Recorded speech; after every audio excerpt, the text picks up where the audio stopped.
Assalamualaikum warahmatullahi wabarakatuh. Di video kali ini saya akan menjelaskan salah satu bab di psikologi kognitif, yaitu bab bahasa.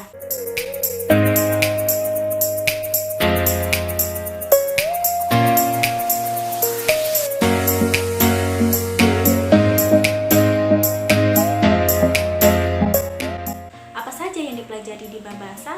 Yang pertama ada pengertian bahasa, yang kedua ada struktur tata bahasa, yang ketiga ada dasar neurologi bahasa, yang keempat ada hierarki linguistik, yang kelima ada psikolinguistik, yang keenam ada hipotesis relativitas linguistik, dan yang terakhir adalah bahasa dan neurologi.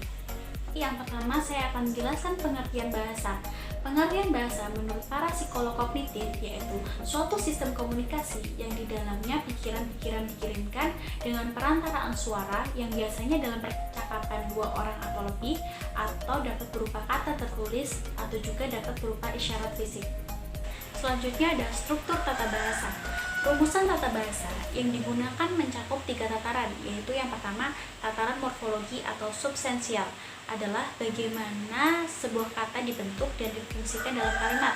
Yang kedua ada tataran sintaksis atau sensial, adalah bagaimana kedudukan kata-kata dalam kalimat dan pada penggunaannya dalam bentuk kalimat. Yang ketiga yaitu tataran wacana atau suprasensial, yaitu bagaimana menampilkan bentuk kata dalam sebuah wacana yang sesuai. Yang ketiga yaitu dasar neurologi bahasa.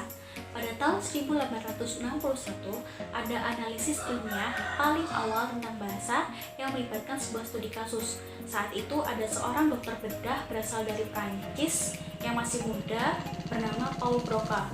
Beliau melakukan observasi terhadap pasien yang mengalami paralisis yang sekaligus mengalami hilangnya kemampuan berbicara akibat kerusakan neurologisnya. Dalam pembedahan tersebut, Broca menemukan cedera di bagian lobus frontal kiri otak pasien yang lalu disebut dengan area Broca. Seperti yang kita ketahui juga, area frontal kiri memang terlibat dalam kemampuan bicara. Jadi pembedahan penelitian observasi yang dilakukan Paul Broca sinkron dengan observasi yang sekarang. Pada tahun 1875, Carl Wemikel dalam studi kasus klinisnya yang lain menemukan cedera di lobus temporalis kiri yang mempengaruhi proses pemrosesan bahasa, berbeda dengan area Broca. Apabila terjadi kerusakan di area Wemikel, itu mengakibatkan berkurangnya kemampuan untuk memahami perkataan orang lain, ucapan orang lain, tapi mereka masih dapat berbicara dengan normal. Selanjutnya ada hierarki linguistik. Para ahli linguistik mengembangkan sebuah kerangka kerja bahasa yang bersifat hierarki atau berjenjang, dari komponen yang fundamental ke komponen gabungan hingga ke komponen yang rumit. Yang pertama ada fonem. Fonem merupakan unit dasar bahasa lisan yang sebagai unit tunggal yang tidak memiliki makna sama sekali. Ini merupakan koordinasi rumit antara paru-paru, pita suara, bibir, dan lidah. Contohnya yaitu kata huruf E, I, atau A itu merupakan huruf hidup, dan contoh yang lain yaitu ada huruf konsonan seperti T, P, Y maupun Z. Yang kedua ada morfem.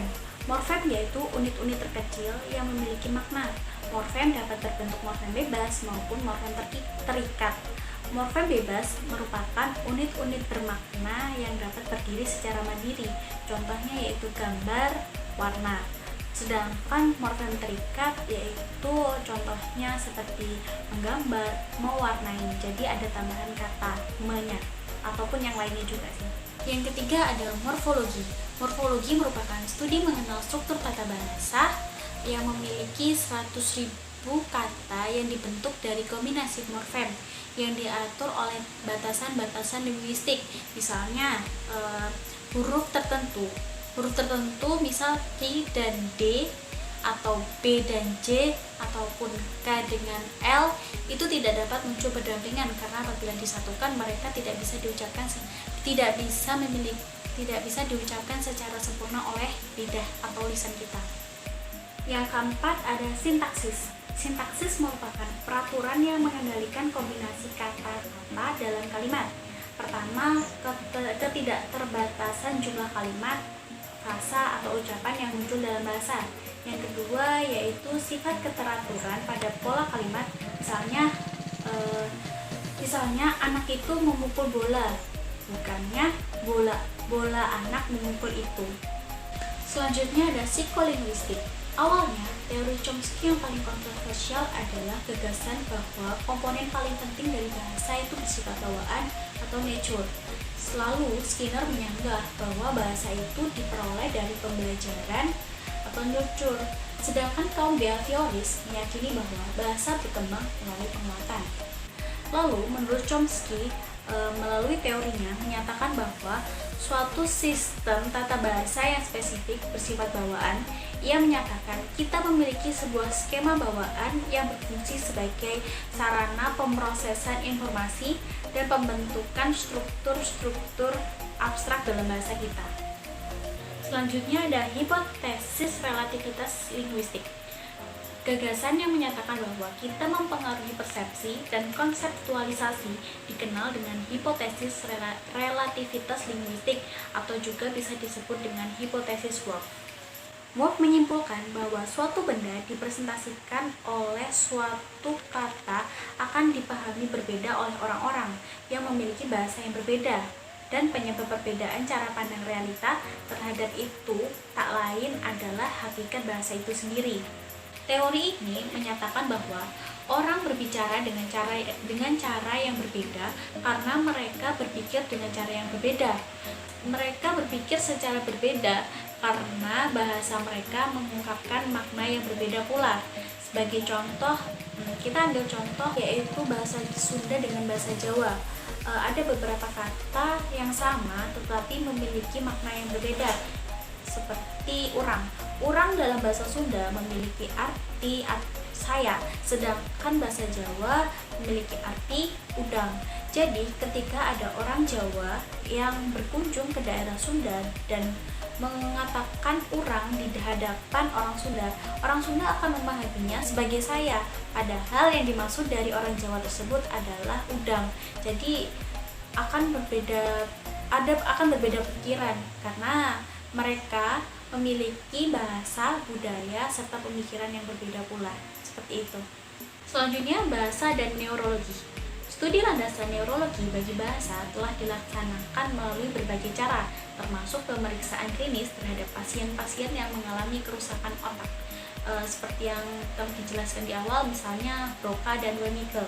Ada cara lain, yaitu pertama, stimulasi elektrik terhadap otak, dan kedua, pemindaian PET.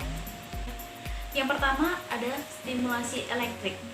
Selama beberapa dekade, para peneliti telah menggunakan konduktor elektrik dalam eksperimen terhadap hewan dan manusia. Mereka memberikan aliran listrik bertegangan rendah ke area Broca dan Wernicke dan sejumlah area korteks motorik lainnya, dan ditemukan bahwa hal tersebut dapat mengganggu kemampuan berbicara seseorang. Yang kedua ada pemindaian PET. Keunggulan pemindaian PET dibanding dengan stimulasi elektrik adalah teknik ini tuh bersifat universal atau tidak menimbulkan luka pada pasien. Selain itu, ini juga dapat diterapkan pada orang yang sehat. Dalam studi tersebut, kata-kata yang ditampilkan secara visual menimbulkan aktivasi di lobus oksipital, sedangkan kata-kata yang diucapkan secara lisan akan menimbulkan aktivasi di korteks temporoparietal. Hasil penelitian ini konsisten dengan studi-studi neurologi sebelumnya. Sekian penjelasan bab bahasa menurut psikologi kognitif. Semoga apa yang saya sampaikan dapat bermanfaat untuk kalian semua. Saya mohon maaf apabila ada salah kata dan informasi yang salah. Sekian, wassalamualaikum warahmatullahi wabarakatuh.